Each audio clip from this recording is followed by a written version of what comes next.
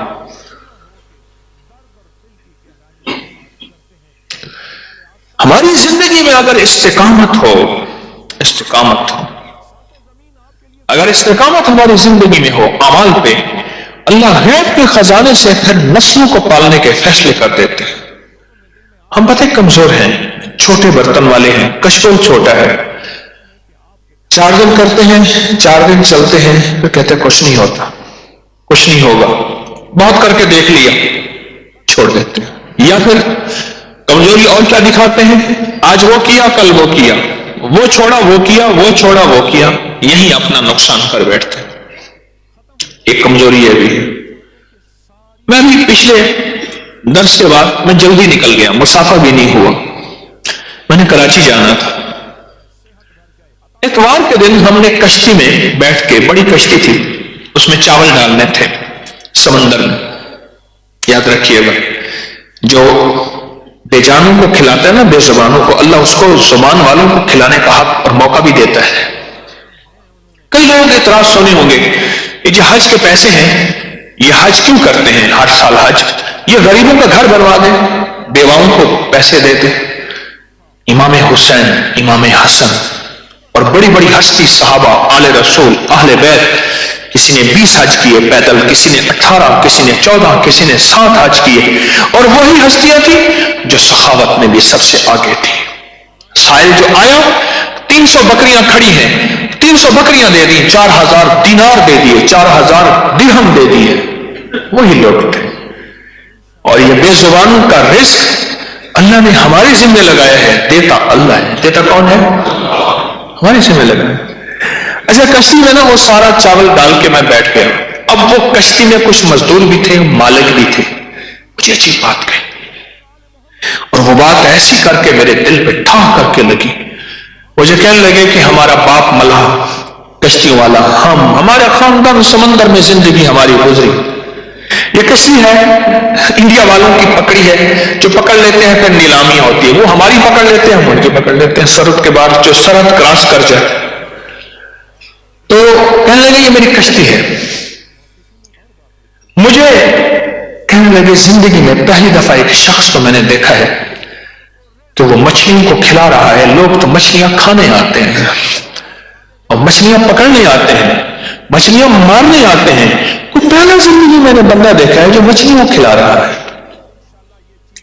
میں نے ان سے پوچھا, یہ بتاؤ کہ جب طوفان آتا ہے, کیونکہ ابھی طوفان تھا, پہلے ہمیں ٹائم ملا سمندر کا, وہ ڈیلے ہوا, نہیں جا سکے, پھر ملا, پھر ڈیلے ہوا کہ سمندر میں کوئی طوفان تھا. اب انہوں نے ہمیں اوکے کیا تو ہم گئے. کیا کرتے ہیں, ایک ساتھ بیٹھے ہوئے تھے, کہنے لگے میں نے ساری زندگی گزاری ہے اور میں نے جہازوں کو 2 ٹکڑے ہوتے دیکھا ہے. پانی کی طاقت پانی ہے, اس کی طاقت سے کوئی نہیں لڑ سکتا. میں نے کشتیوں کو, میں نے بڑے بڑے جہازوں کو کہا, میں بڑے بڑے جہازوں میں بیٹھا ہوں, سفر کیا ہے, لمبے سفر کیے ہیں, پانی اٹھاتا ہے اوپر اور پھر نیچے جب پھینکتا ہے, پھر پتہ نہیں کہ اوپر ابھرے گا یا نہیں ابھرے گا, لہریں. لیکن پھر آپ کیا کرتے ہیں, آپ ذرا غور سے سنیے, وہ کیا کرتے ہیں, کہتے ہیں ہم اذانیں دیتے ہیں. پھر اذانوں سے کیا ہوتا ہے, کہا طوفان ٹل جاتا ہے. اذانیں دیتے ہیں, اللہ کہنے. میں نے کہا تو ساری بات آپ تسبیح کھانے والی کہہ رہے ہیں, ہم کتنے عرصے سے میں اذانوں کے کمالات, اذان کی فائدے, اذان کی برکات میں کتنے عرصے سے اللہ کی مخلوق کو بتا رہا ہوں, کتنے عرصے سے بتا. اذان اور اذان کی تاثیر اور اذان کی طاقت. اذان دیتے ہیں, اذان سے ہمارے طوفان ٹل جاتے ہیں, اذان سے آنے والی لہروں کو رب لگام دے دیتا ہے, اور اپنی طاقت اور قوت اور عظمت اور جبروت اور ہیبت کی وجہ سے، اپنے نام کی برکت کی وجہ سے آئے طوفان، آئی لہریں، اٹھا پانی، ڈوبتی کشتیاں اور ناؤ اور جہاز، یہ سب طوفان ختم، اور سکھ اور سکون اور راحت اور چین ہمارے سامنے ایک نظام ہے، اور اس نظام کو لے کے چل رہے ہیں، ایک روح کا نظام، ایک پردے ہیں۔ اگر آپ کو پردوں کی سمجھ نہیں آتی، میں ابھی ایک پردے سے پردہ اٹھا دیتا ہوں۔ کوئی یہاں مائی کا لال بیٹھا ہے، دنیا کا آخری پڑھا لکھا، اس حال میں مجھے آکسیجن دکھا دے، اور اسی حال میں میں آکسیجن ختم کر دیتا ہوں، اور پھر مجھے کاربن دکھا دے یا کوئی چیز دکھا دے، کہتے ہیں پر میری آنکھیں نہیں لے سکتی، یا آکسیجن ہے تو میں زندگی کی سانسیں لے رہا ہوں۔ مجھے کہنے لگے کہ میں اوپر پہاڑوں کی بہت اوپر نہیں جا سکتا، کیوں کہ آکسیجن کی کمی ہوتی ہے تو میرے سانس گھٹنا شروع ہو جاتے ہیں، میری طبیعت میں کمزوری شروع ہو جاتی ہے، میں نہیں جا سکتا، اوپر نہیں جا سکتا۔ ہے کوئی دنیا کا طاقتور انسان، سمجھ والا، عقل والا، شعور والا، احساس والا اور بڑا پڑھ لکھا جو مجھے اس ہال میں آکسیجن دکھا دے؟ آپ کہیں گے نہیں، پر آکسیجن ہے، پرتوں میں ہے۔ رب کعبہ کی قسم، سورۃ اخلاص کی طاقت، اذان کی طاقت، اللہ کے نام کی طاقت، یہ بھی اسی طرح چھپی ہوئی ہے جو میری تیری نظر میں نہیں آتی، پر سچ کہہ رہا ہوں، حقیقت ہے، حقیقت ہے۔ بجلی کی تار اگر ایسے پڑی ہو، اس کا کنیکشن کسی تار کرنٹ کے ساتھ نہ بھی ہو، ہاتھ نہیں لگاتے، کیا پتہ کرنٹ، وہ جو اس کے اندر کرنٹ ہے، بجلی ہے، تار کاپر کی ہے یا سلور کی، لوہے کی، مجھے کوئی بندہ کرنٹ دکھا سکتا ہے؟ یہ بجلی ہے، دیکھو اس سے دھواں جو نکل رہا ہے نا، یہ بجلی ہے، یہ جو شعلہ ہے یہ بجلی ہے، یہ جو کالی لہر ہے یہ بجلی ہے، یہ نیلی ہے یہ بجلی، کوئی دکھا دے۔ سائنس کی ہر تحقیق کو ہم نے حیرت سے سمجھا بھی اور سمجھے بغیر مانا بھی، سائنس کی ہر تحقیق کو، سائنس کی ہر تھیوری کو، جو کہ اکثر تھیوریاں پھر بدلتی رہتی ہیں۔ اگلا سائنسدان آ کے کہتا ہے نہیں اس کی تھیوری یہ نہیں تھی، اب لیٹسٹ تھیوری، نئی تھیوری یہ ہے، پر کبھی میرے کملی والے کی تھیوری نہ بدلے گی، اللہ سے رہے گی، ابد تک رہے گی، میرے آقا کا فرمان سچا کبھی نہ بدلے گا، کبھی نہیں بدلے گا۔ جیسے ہمارا یقین سائنس کی تھیوری پہ ہے کہ یہ ہے تو ایسے ہے، سائنس کہتا ہے، اس سے کہیں زیادہ ہمارا یقین کملی والے کے فرمان میں ہو، آقا کی بات پہ ہو، اور آقا کے دی ہوئے نظام پہ ہو، بس یہ زندگی کا نظام ہے۔ ہمارے فیصلے بدل جائیں، ہمارا مزاج بدل جائے، ہماری طبیعت بدل جائے،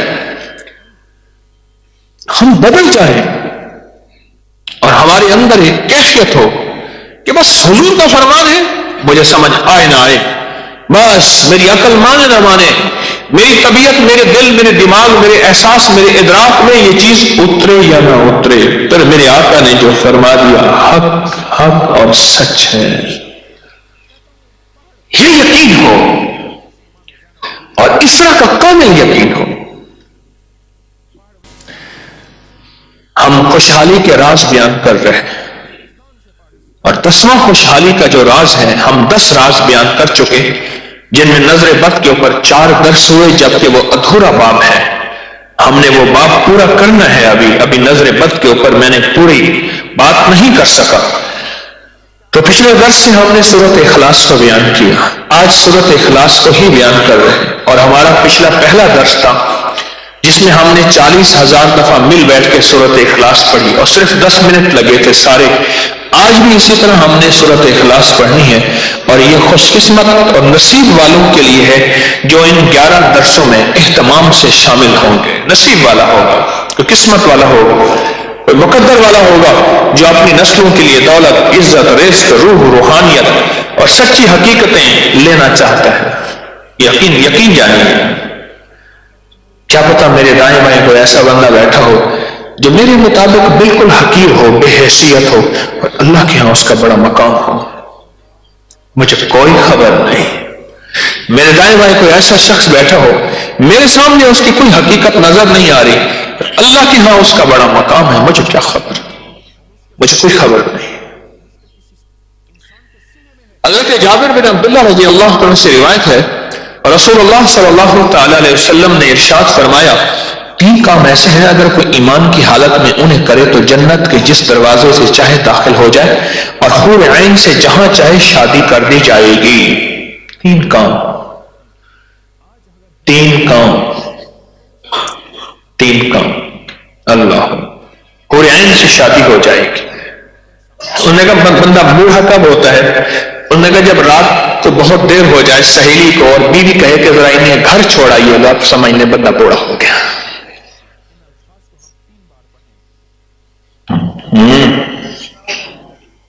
ابھی بات میں سمجھ آئی آپ کو، بڑی سمجھی بات میں آئی ہے، میں کیا کروں؟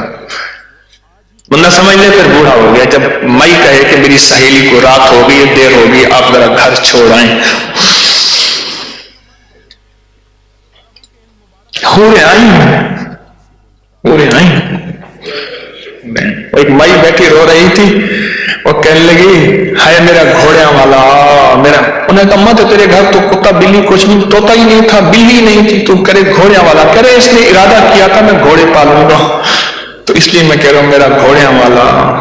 مائی اپنے شوہر کو رو رہی تھی۔ اللہ کے حبیب صلی اللہ تعالی علیہ وسلم نے فرمایا جو تین کام کر جنت کے جس دروازے سے چاہے داخل ہو جائے اور حور عین سے جب چاہے اللہ اس کی شادی کر دے۔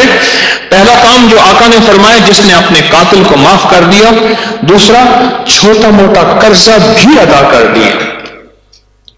قرض، ایک بات یاد رکھیے گا، جو اپنے لیے سوال کے دروازے کھولتا ہے، قرض کے دروازے کھولتا ہے، ایک جھنڈا ہوتا ہے، میں آقا کا فرمان بیان کر رہا ہوں، ایک جھنڈا ہے جسے انسان اور جنات کے سوا کائنات کی ہر مخلوق دیکھتی ہے، اس کے گھر کے اوپر لگا دیا جاتا ہے اور اس جھنڈے کے اوپر لکھا جاتا ہے فقر، فاقہ، غربت، جا تیری تنگستیاں، تیری نسلوں میں فقر، غربت، تنگستیاں کبھی ختم ہی نہیں ہوں گی، تو نے سوال اور قرضے کے دروازے کھولے ہیں۔ اور چلتے چلتے یاد آئی ایک بھولا ہوا پرانا سبق بھی یاد دلا تھا، بھولا ہوا، اور سبق کیا ہے وہ بھی ذرا سن لیجیے، سبق بھی یاد دلا تھا۔ میں جو صبح اٹھے اور اٹھتے ہی فوراً اللہ کا نام لے، کلمہ پڑھ لے، اللہ کا نام لے، کوئی ذکر کر لے، کلمہ پڑھ لے، کوئی تو دائیں طرف ایک فرشتہ کھڑا ہوتا ہے اور بائیں طرف ایک فرشتہ کھڑا ہوتا ہے۔ بائیں طرف فرشتہ نہیں شیطان ہوتا ہے، دائیں طرف فرشتہ ہوتا ہے۔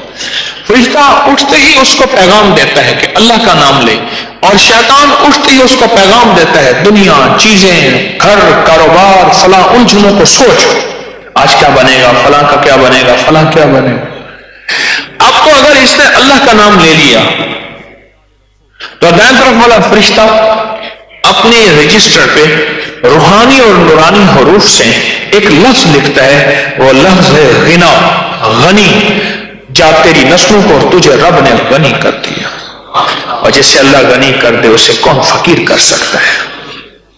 جسے اللہ مالدار کر دے، جسے اللہ رزق کے وسعت کے خزانے دے دے، جسے اللہ برکتوں، راحتوں، رحمتوں، عافیتوں کے خزانے دے دے، اسے کون فقیر کر سکتا ہے؟ اور جو اللہ کا نام اٹھتے ہوئے نہیں لیتا، اللہ کا نام نہیں لیتا اور اٹھتے ہی دنیا، مال، چیزیں، مسائل، الجھنے ان پہ گم ہو جاتا ہے، تو فرشتہ ایک لفظ اور شیطان ایک لفظ لکھ دیتا ہے اس کی پیشانی پہ، وہ بھی اس کی پیشانی پہ لکھتا ہے، شیطان لکھ دیتا ہے، وہ لکھتا ہے فقر۔ کیا کیا لکھتا ہے؟ فقر، فقر، کہ تجھے اور تیری نسلوں کو فقیری دے دے گا، فقر لکھ دیتا ہے، فقر لکھ دیتا ہے، فقر۔ کتنا خوش قسمت انسان ہوگا، کتنا نصیب اور مقدر والا ہوگا جو اپنے صبح جاگنے پہ نسلوں کے لیے دولت، عزت اور برکت کے خزانے بنا رہا ہے، اور صبح جاگتے ہی نسلوں کے لیے خیر اور برکتوں کے دولت کے دروازے کھلوا رہا ہے۔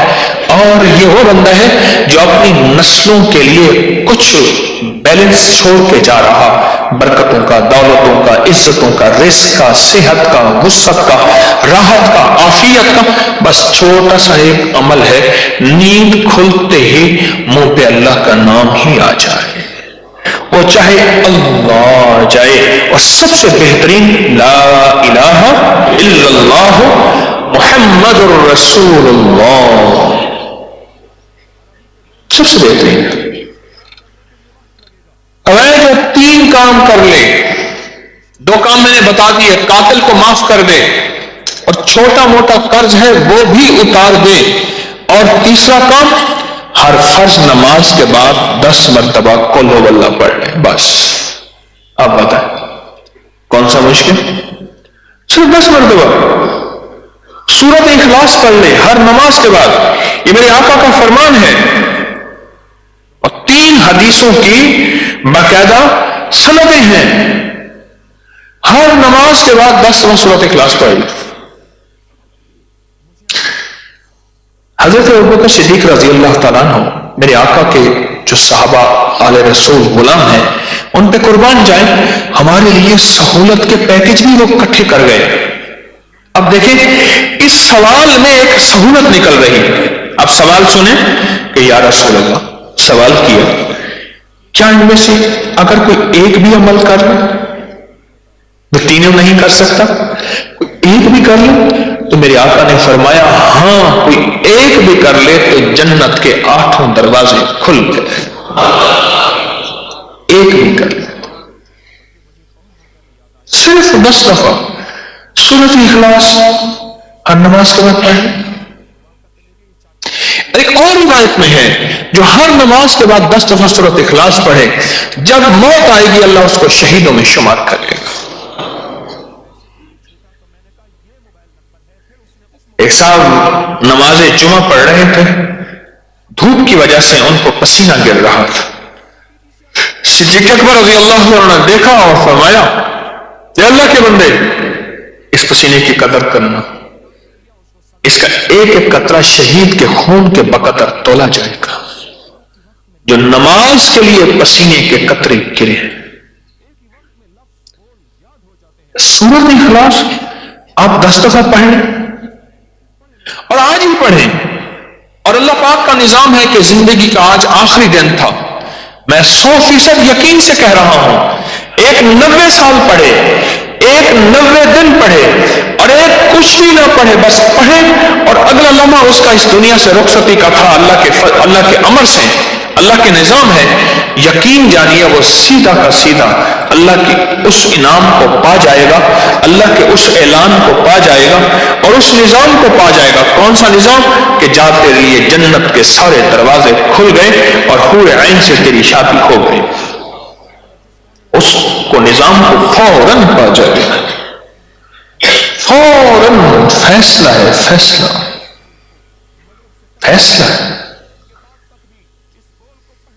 حضرت ابن عباس رضی اللہ تعالیٰ عنہ سے مروی ہے، رسول اللہ صلی اللہ تعالی علیہ وسلم نے ارشاد فرمایا، جو شخص ہر فرض نماز کے بعد 10 مرتبہ سورۃ قل ہو اللہ پڑھے، اللہ اپنی رضا اور مغفرت اس پر واجب کر دیتے ہیں۔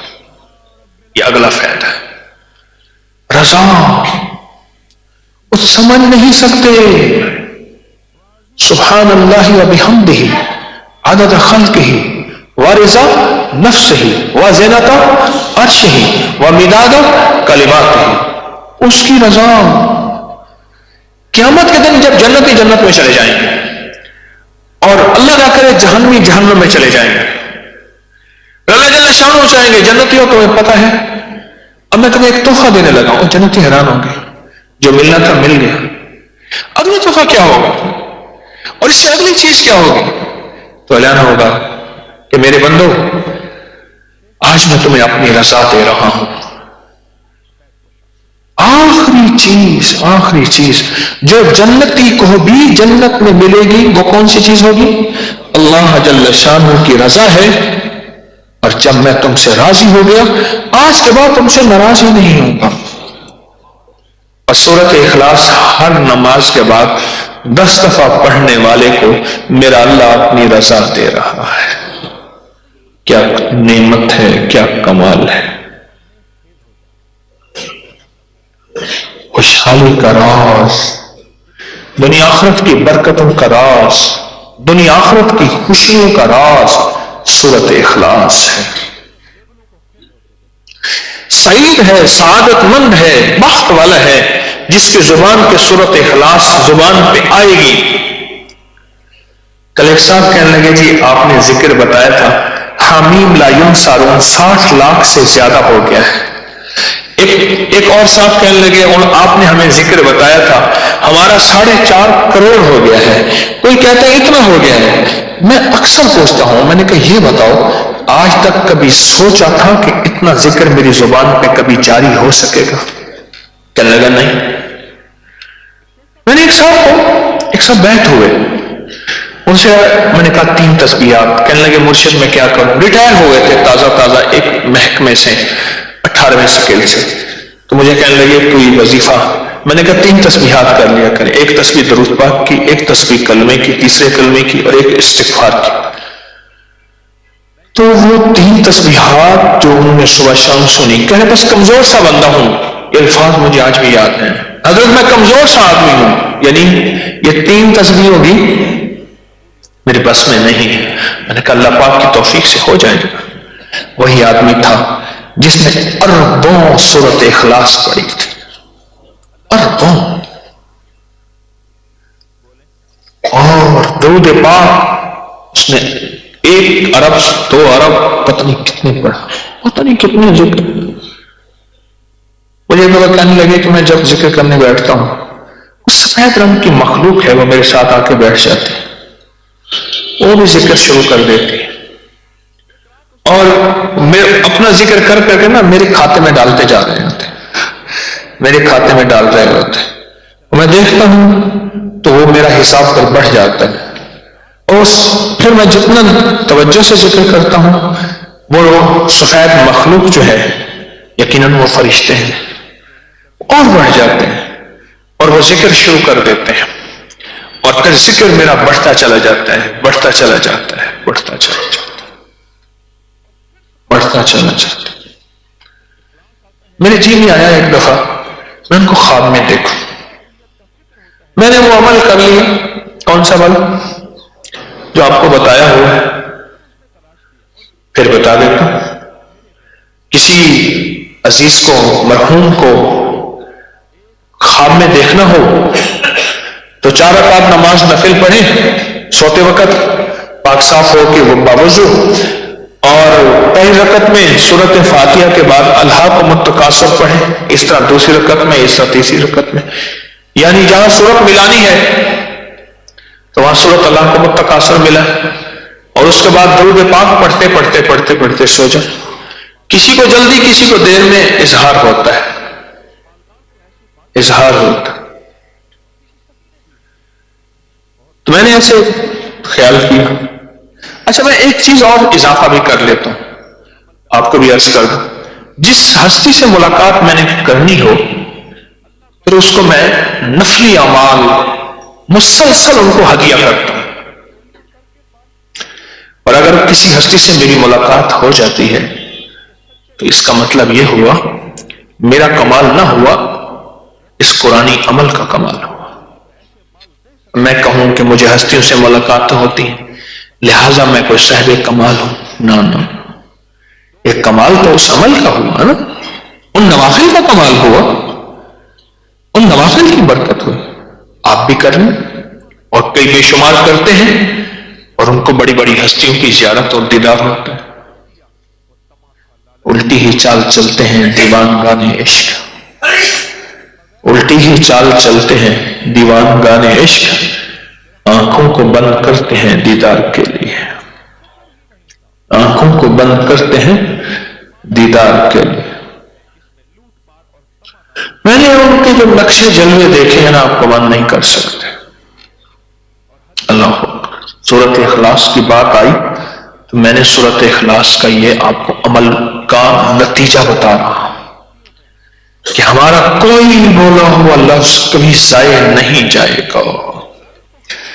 اللہ چاہے تو دنیا میں نفع دے، اور اگر اللہ کو منظور نہیں ہے، میرا اللہ کہتے ہیں میرے بندے چھوٹا موٹا رزق دے کے، کمزور رکھ کے، فقیر غریب سفید پوش رکھ کے، اس دنیا کے سفر کو گزرا کے بس تو سے آخر میں بس ایسے 50 60 70 80 سال 90 سال کی زندگی ایسے گزار کے نا آئندہ کے لیے سخیس اور ٹھاٹھیں دوں گا، اور ایسی اس یسرتیں اور ایسی آسانیاں اور ایسے مال اور دولت کے بس بعض اوقات کسی بندے کو کہ اللہ دنیا تھوڑی رکھ کے آخرت بڑی کرنا چاہتا ہے، اور بعض اوقات بندہ اللہ کہتا ہے لے دنیا بھی بڑی ہے اور آخرت بڑی ہے کہ ربنا آتنا فی الدنیا حسنۃ وفی الآخرۃ حسنۃ، تیری دنیا بھی بڑی جہاں آخرت بھی بڑی.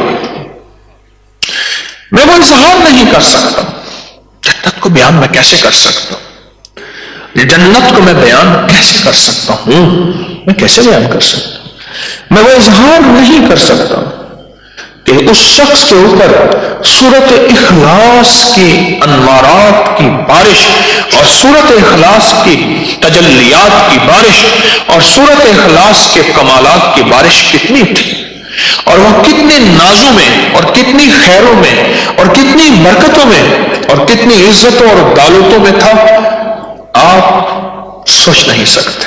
کبھی موقع ملا تو وہ تفصیلات بتاؤں گا میں آپ کو. ایسی آنکھوں کے سامنے ایسے شیشے کی طرح پھر سامنے آ گئے وہ خواب، پھر سامنے آ گئے. سورۃ اخلاص سے اس شخص نے محبت کی. حالانکہ میں نے صرف 3 تسمیاں بتائی تھی، پھر ان کی زبان پہ جب ذکر آیا نا اس بندے کی زبان پہ، پھر وہ ذکر چلتا گیا، پھر ذکر جاری ہو گیا، اللہ کا نام پھر جاری اور ساری ہو گیا. اللہ کا نام پھر اس کی زبان پہ ایسے بہرے بے کروں تو تم مایا سے پیابہ ہو جا، جو موج سے دریا ہو جا. تم مایا سے پیابہ ہو جا تو موج سے دریا ہو جا. پھر ایسے ہی تم مایا سے بیابہ ہو گیا اور موج سے دریا ہو گیا. سورۃ اخلاص. اچھا چلو یہ بتائیں مجھے ایک سوال کا جواب آپ سے. ایک عمل میں نے آپ کو بتایا ہوا ہے، آقا کی بارگاہ میں ایک شخص آیا، غربت، فقر، تندرستی، بیماریاں، پریشانیاں، مشکلات، مسائل جو بھی ہے، گھریلو الجھنوں کا شکوہ کیا، تذکرہ کیا، اور آقا نے کیا فرمایا، جب گھر میں جا سلام کر اور سورۃ اخلاص پڑھ. بس ایک دفعہ پڑھنے سے تو یہ تاثیر ملے، جو 10 دفعہ پڑھے، جو 100 دفعہ پڑھے، اور جو 1000 دفعہ اور جو 1,00,000 دفعہ اور جو کروڑ دفعہ اور جو ارب دفعہ پڑھ لے، کیا تاثیر نہیں ملے؟ بتا کیوں نہیں تاثیر ملے؟ کیوں نہیں ملے؟ کیوں نہیں ملے؟ 100% ملے.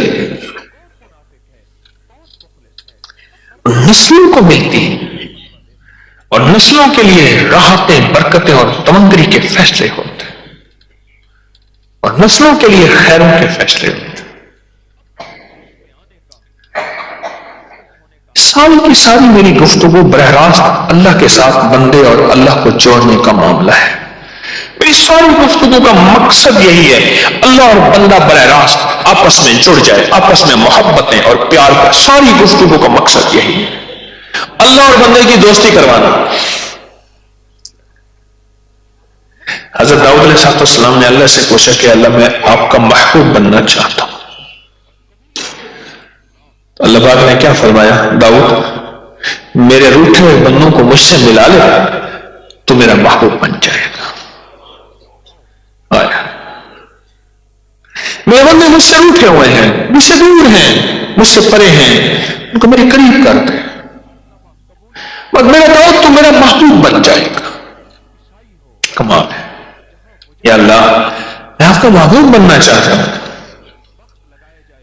تو جواب یہی ملا کہ داؤد میرے روٹھے بندوں کو میرے قریب کر دے، مجھ سے ملا دے تو میرا محبوب بن جائے گا۔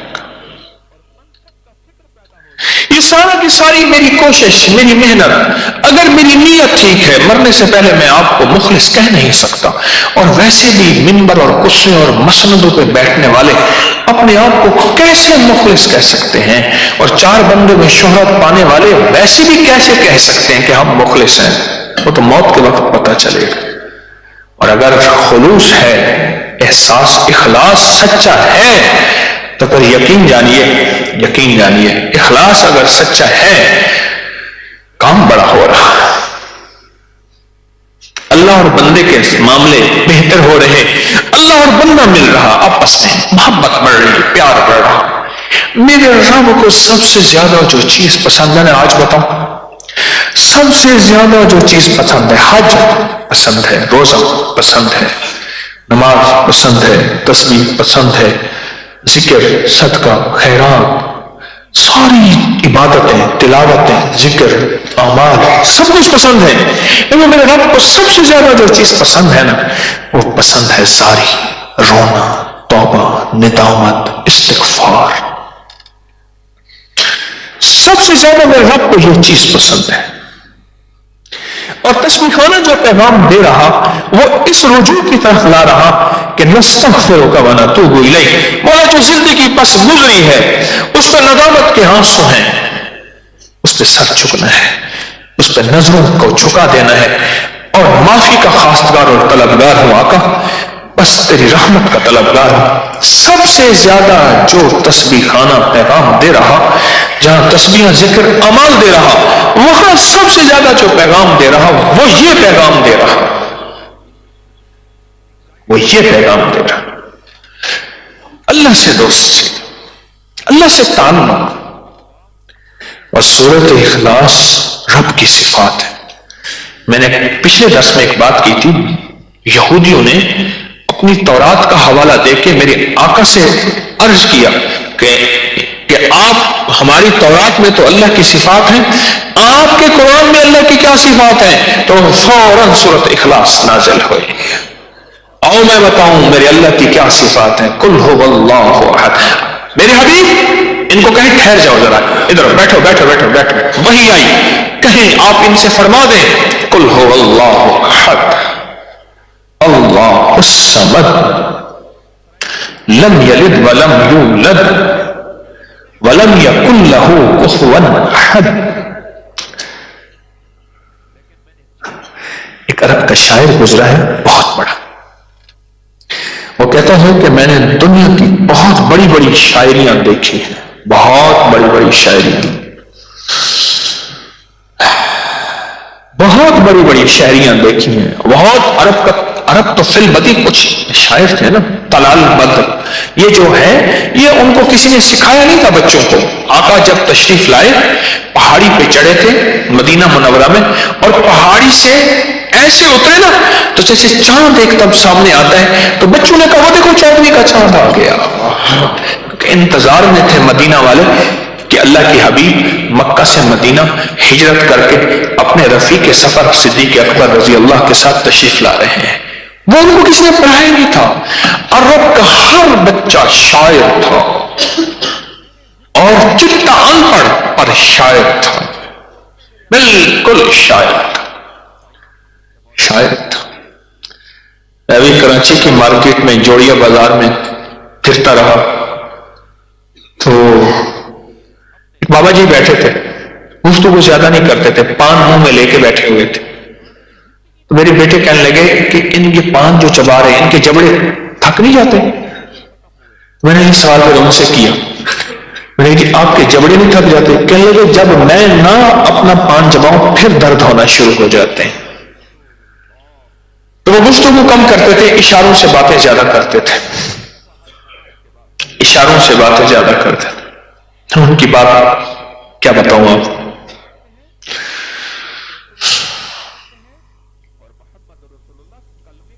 پھر بتاؤں گا۔ تو سرور کونین صلی اللہ تعالی وسلم جب تشریف لائے یہ کیفیت تھی، تو بات کہاں سے چلی تھی؟ ہاں، عرب کا شاعر، اس نے عجیب بات کہی، اس نے کہا جو قافیہ ردیف، جو وزن ہوتا ہے شاعری کے، تو نہ مٹ جائے گا ایران کے مٹ جانے سے، نہ شاید میں کا تعلق نہیں پیمانے سے. اب یہ وزن دیکھیں، اقبال کی میں کہہ رہا ہوں، یورش تاتار کے افسانے سے، پاسباں مل گئے کعبے کو صنم خانے سے، کشتی حق کا زمانے میں سہارا تو ہے، عصر نورات ہے دھندلا سا ایک تارا تو ہے. یہ وزن ہوتے ہیں شاعری کے، یہ شاعری کا وزن ہوتا ہے. وہ کہنے لگے کہ میں نے دنیا کی شاعری دیکھی ہے، پر جو سورۃ اخلاص میں بہترین شاعری ہے اس کی مثال کہیں نہیں ملتی. اور صرف اس سورۃ اخلاص کی وزن کی وجہ سے کلمہ پڑھ لیا اس نے، صرف اس وجہ سے. اسے کسی نے سورۃ اخلاص، جیسے وہ سورۃ کوثر لکھتی تھی انہوں نے کعبہ پہ، جیسے انہوں نے سورۃ اخلاص کس نے بھیج دی، اس نے دیکھا، انہوں نے کہا یہ بہت بڑی بہترین نظم ہے آپ پڑھیں. اس نے دیکھا، اس نے کہا یہ نظم کیسی ہے، اسے کوئی قرآن کی خبر نہیں تھی. اس سے کہا کہ یہ قرآن ہے. اگر قرآن یہی ہے تو پھر یہ حق ہے. میں اس قرآن کے اوپر ایمان لایا اور میں اللہ کے حبیب کے اوپر کلمہ پڑھتا ہوں، کہ اللہ کے حبیب کا جو کلمہ ہے وہ میں پڑھتا ہوں. ہماری زندگی میں یہ بول جو آپ بول رہے ہیں، آج ہر نماز کے بعد 10 دفعہ سورۃ کوثر پڑھ رہے ہیں، سورۃ اخلاص، اور ایک دستی سورۃ اخلاص کی پڑھ لی یا اس سے زیادہ، آپ پڑھتے پڑھتے چلے جائیں گے، پڑھتے پڑھتے چلے جائیں گے، پڑھتے پڑھتے چلے جائیں گے. لیکن یاد رکھیے، نسلوں کے لیے عزت، برکت، دولت اور تمنکری کے دروازے کھول کے چلے جائیں گے. میرے پردادا جو تھے، میری نانی اماں بتاتی ہیں 90-100 سال کے قریب ان کی عمر تھی، فوت ہوئی. دیکھنے والے ہیں، ان کا دراز قد تھا، بہت بھاری جسم تھا، بہت بڑی داڑھی، اور کوئی 14 میٹر کی پگڑی پہنتے تھے اور 16-18 میٹر کے کپڑے پہنتے تھے. بڑے اللہ والے تھے. صدر الصدور وکیل عوام تھے. ان کو عہدہ تھا اس دور کا، یہ چیف جسٹس کا ہوتا ہے. اور بھی بڑے ان کی 1933 میں فوت ہوئے. وہ لوگوں کو نماز کے لیے اٹھاتے تھے فجر کے وقت، اور روزے کے لیے اٹھاتے تھے، نماز کے لیے اٹھاتے تھے، روزے کے لیے اٹھاتے تھے. بہت دور تک آواز جاتی تھی. حضرت عباس میرے آقا کے چچا جو تھے، ان کی 14 میل تک آواز جاتی تھی. بڑے قد کے تھے، بڑے عظیم انسان تھے. حضرت عباس بہت اونچی آواز تھی، اور اتنا بڑا قد تھا حضرت عباس رضی اللہ تعالیٰ عنہ کا کہ گھوڑے پہ جب آپ بیٹھتے تھے، اونچے سے اونچا گھوڑا، اونچے سے اونچا گھوڑا، قدور گھوڑا بھی آپ کے پاؤں نیچے گھسیٹتے تھے، نیچے لگتے تھے. اتنا قد تھا، اتنا قد تھا. مجھے ایک پرانے بزرگ نے بات بتائی، کہنے لگے، وہ کہتے تھے میں لوگوں کو نماز کے لیے اٹھاتا ہوں، روزے کے لیے اٹھاتا ہوں. ایک وقت آئے گا میری نسلوں میں کوئی بندہ تو ایسا آئے گا جو لوگوں کو پورے دین کے لیے اٹھائے گا. اللہ اکبر. کوئی بندہ گمان کر سکتا ہے، کوئی بندہ گمان کر سکتا ہے کہ یہ دعا میری نسلوں میں آ کے سامنے آ جائے گی اور اس دعا کی تعبیر نسلوں میں آ جائے گی؟ یہ میں نے کیوں بات کہی؟ ایک بندے کے بولے ہوئے بول اللہ اگر سچا ثابت کر سکتا ہے، میرے رب کے خود بولے ہوئے بول قل هو اللہ احد، یہ اللہ کے بول ہیں، وہ بندے کے بول ہیں. اور ضروری بندے کے بول سچے ثابت ہوں. کوئی قبولیت کی گھڑیاں ہو جاتے ہیں، بعض وقت نہیں بھی ہوتے، لیکن میرے رب کے بولے بول جو سورۃ اخلاص کی شکل میں ہے، یقین جانیے یہ سچے ہیں، اور یہ سچ ہیں، اور یہ نور ہیں، اور یہ روح ہیں، اور یہ روحانیت ہیں، اور یہ زندگی کا سرمایہ ہیں، اور یہ نسلوں میں اس کی تاثیر کھلتی ہے. نسلوں میں اس کی تاثیر کھلتی ہے، رزق کی شکل میں، صحت کی شکل میں، برکت کی شکل میں، عافیت کی شکل میں. میں گیا وہاں غالباً سمرقند تھا، غالباً تاشکند تھا. وہاں ایک صاحب بابا جی ملے، کہنے لگے کہ حضرت عثمان رضی اللہ تعالیٰ عنہ کی آل میں سے، سمرقند تاشکند سمرقند، ایک صاحب ہے جو ان کی آل میں سے، ان سے ملاقات کراتے. ہم خیر ان کے ہاں گئے، بہت نورانی چہرہ. ان کے پاس جب پہنچے، ان کا شجرہ اندر لگا ہوا تھا، انہوں نے وہ شجرہ دکھایا عثمان رضی اللہ تعالیٰ عنہ سے. جو چیز میں یہاں بتانا چاہوں گا، ان کا بس نہیں چل رہا تھا کہ وہ ہماری بہت لمبی دعوت کر دیں، وہ بار بار اس کا اظہار کر رہے تھے اور میرا دل کہہ رہا تھا تو سچا عثمانی ہے، تیرے اندر سخاوت، تیرے اندر تونگری، تیرے اندر کھلانا، تیرا اندر خرچ کرنا یہ معجزہ ہے، اور تیرا اندر کہہ رہا ہے یہ مہمان آئے ہیں خالی نہ جائیں، یہ مہمان آئے ہیں کچھ کھا کے جائیں، کچھ پی کے جائیں. تو واقعی حضرت عثمان غنی کی اولاد میں سے ہے، غنی کی اولاد میں سے. یہ چیزیں تو نسلوں پہ اثر کرتی ہیں. کلام الہی کیا نسلوں پہ اثر نہیں رکھتا؟ کلام کی تاثیر نسلوں میں تاثیر نہیں دیتی؟ کلام دیتی ہے اور نسلوں میں تاثیر دیتی، اور کلام کا اثر نسلوں پہ ہوتا ہے، کیوں نہ ہو، اور ہوتا ہے، نسلوں پہ اس کا اثر ہوتا ہے. حضرت تمیم داری رضی اللہ تعالیٰ عنہ سے روایت ہے، رسول اللہ صلی اللہ تعالیٰ علیہ وسلم نے فرمایا، جو شخص صبح کی نماز کے بعد 10 مرتبہ پڑھ لے سورۃ اخلاص،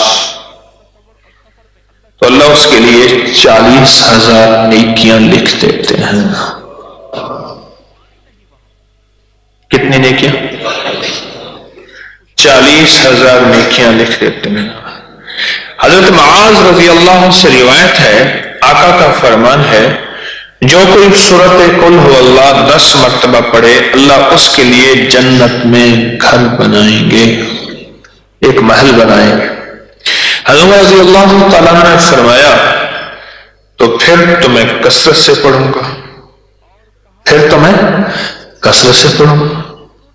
جنت میں محل، اور ایک محل میں 70,000 دروازے، ہر دروازے میں 70,000 کمرے، ہر کمرے کے 70,000 دروازے، اور ہر کمرے میں 70,000 کھانے اور 70,000 نعمتیں، اور 70 سے مراد 70 نہیں بے شمار. اللہ وہ دے. اصل میں نا ہمیں سمجھ نہیں آتی. پتہ ہے کیا؟ بچہ تھا پیٹ میں، ایک بندہ آیا، السلام علیکم. حیران ہو گیا، کیوں؟ وہ انسان تنہا تھا. اور نے کہا بھائی تو بس 9 مہینے کا ہو گیا، چند دن 8-10 دن کے بعد تیرے لیے دنیا کے دروازے کھلنے والے ہیں. ہاں ایک اور دنیا بھی ہے. پاگل اولا لالا، یہ تو دنیا تو بہت بڑی ہے، پھر کیا ہوگا؟ اس نے کہا وہاں اتنے بڑے میدان ہوں گے، اتنے آسمان ہوں گے، اتنی زمینیں ہوں گی، اتنی دنیا ہوگی، ایک لمبی ٹرین بھی ہوگی، ایک جہاز بھی ہوگا، پھر یوں بھی ہوگا. ہاں سنتا اچھا. اس نے اماں کے پیٹ میں دائیں بائیں دیکھا، بڑا سکون، نہ رولا، نہ رپا، نہ ٹینشن، نہ انزائٹی، نہ اسٹریس، نہ روٹی کا فکر، نہ کھانے کا فکر، نہ غم، کوئی زندگی کا نہیں. اس نے کہا اچھا اس سے بڑی دنیا بھی ہوگی. ہاں بہت بڑی دنیا ہوگی، بہت بڑی دنیا ہوگی. ٹھیک ہے، اب بندے اللہ والے نظر آتے ہیں، سچ ہی ہوگا، اور میری بھی تو یہی دنیا زبردست ہے، سکون سے ہوں. سیلاب آیا، ایک مینڈک آیا، سیلاب کی وجہ سے کنویں میں گر گیا. تو وہاں کا ایک پہلے مینڈک تھا، پیار محبت دعا سلام ملنا ملانا، خیریت ہے بھائی جان کہاں سے آئے، کوئی خیر خیریت. اس نے کہا میں ایسے سیلاب آیا، بہت پانی تھا وہاں سے گرا. انہیں کتنا بڑا پانی تھا؟ بہت بڑا پانی تھا. تو مینڈک نے ایک چھلانگ لگائی وہاں تک، اتنا ہوگا؟ اور میں نے بھائی کیسی بات کرتا، اس نے اس سے بڑی چھلانگ لگائی، اتنا ہوگا؟ نہیں. اس نے سارے کنویں کا چکر لگایا، اتنا ہوگا؟ کہا نہیں، کل ہو ہی نہیں سکتا. ہماری زندگی میں جنت کا محل، ارے ہاں ٹھیک ہے، سبحان اللہ. ہمارا حال تو ماں کے پیٹ کے بچے والا ہے اور کنویں کے مینڈک والا ہے، ہمیں تو پتہ ہی نہیں، ہمیں تو خبر ہی نہیں. اور بعض اوقات پتہ ہے کیا، یہ اپنے جو ہے نا، یہ اپنے اور سب سے بڑا اپنا نفس اور شیطان ہے جو ہر پل ہمارے ساتھ ہے. یہ ہمیں وسوس فی صدور الناس، اندر وسوسے لاتا ہے، اندر وسوسے لاتا ہے. مجھے ایک صاحب کہنے لگے کہ اگر مجھ پہ حالات نہ آتے نا، کرائسس نہ آتے، مالی مشکلات، پریشانیاں، یہ اگر نہ آتے نا تو میں پورا اللہ سے دور ہو گیا تھا، ہر چیز سے دور ہو گیا تھا. اور یہ سب کچھ یہ روحانیت کی باتیں میں ان کو ایک دھوکہ فریب، دکانداری اور پیٹ کا ایندھن سمجھتا تھا. سب سے پہلے جو اندر کا نفس ہے نا، شیطان، جو اپنے ہیں، یہ اپنے اس کو مرواتے ہیں اور یہ اس کو شک اور بدگمانی اور وسوسوں میں ڈالتے ہیں. ایک صاحب تھے بے روزگاری سے تنگ آ گئے. کیا بات کر رہا تھا ابھی؟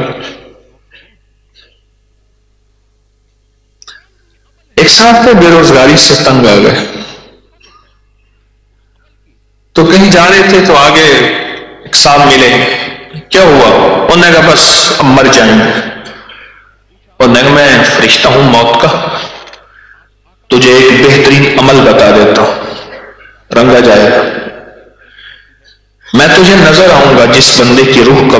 اللہ رحمۃ اللہ علیہ فرماتے تھے کسی سائل کو کہیں اور نہ جانے دینا، اس کے مسئلے کے لیے اسے کوئی حل بتا دینا. کیوں؟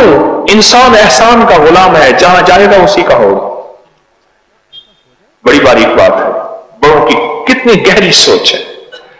انسان احسان کا غلام ہے. بکری، پھر فرماتے تھے، مثال دیتے تھے بڑے، بکری دکھاؤ، بکری کو گھاس دکھاؤ آ جائے گی، ڈنڈا دکھاؤ بھاگ جائے گی.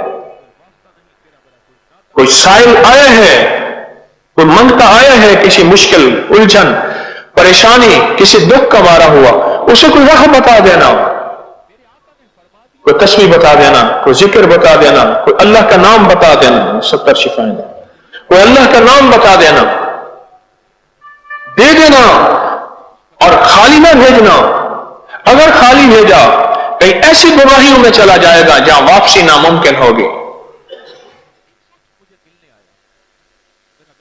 میں نے تو نہیں سوچا تھا، میرے ذہن میں یہ تھا کہ ہم 500 رسالہ نکالیں گے. میرے ذہن میں یہ تھا. یہ نسوار نہیں ہے 70 چھپائیں بھائی، پوری دنیا دیکھ رہی ہے، وہ کہتے ہیں شاید نسوار کھاتا. آن لائن تصویر پورا ورلڈ میرے سامنے ہے، وہ کہہ رہے شاید نسوار کھاتا. ہماری ایک دوا ہے، 70 شفائیں میں منہ میں رکھ لیتا ہوں کبھی کبھی. کیا بات کر رہا تھا؟ 500 رسالہ نکل جائے گا، بس گزارا ہو جائے گا. میرے تو گمان میں نہیں تھا، میرے تو گمان میں نہیں تھا اتنا میگزین اور اتنا خیر کی طرف چلے گا اور اتنی دنیا. یقین جانیے، نہ کوشش، نہ محنت، نہ چلاکیاں، تیرے ہی دم سے ہے رونقیں، یہ تیرے ہی دم سے ہے رونقیں. تیری جان جانے جہان ہے، وہ کمال حسن حضور ہے کہ گمان نقص جہاں نہیں. وہ یہ پھول خار سے دور ہے، وہ یہ شمع ہے کہ دھواں نہیں. بس ایک خیر خواہی کا جذبہ اس کی رحمت کے بل بوتے پہ. مولا تو نے یہ کہہ دیا ہوگا، ہو جائے گا. اور پھر جب اللہ اس دنیا میں آتا ہے، پھر اللہ وجدان کی دنیا عطا کرتا ہے. حکیم علمت فرماتے ہیں ایک بندہ میرے پاس آیا، کہا حضرت میری مانگ سیدھی نہیں نکلتی، مانگ بار بار کوشش کرتا ہوں. کہا ایک دم میرے دل میں آیا، میں نے کہا اہدنا الصراط المستقیم پر، اہدنا الصراط المستقیم. محسوس نے پڑھا اور مانگ سیدھی نکل آئی. مفتی ولی حسن صاحب فرماتے تھے رحمت اللہ علیہ، ہمارے اکابر کے وظائف کی کوئی بندہ اگر سند مانگتا ہے، ہمارے اکابر خود سند ہیں، خود سند ہیں. کیوں؟ وہ قرآن و حدیث سے ہٹ کے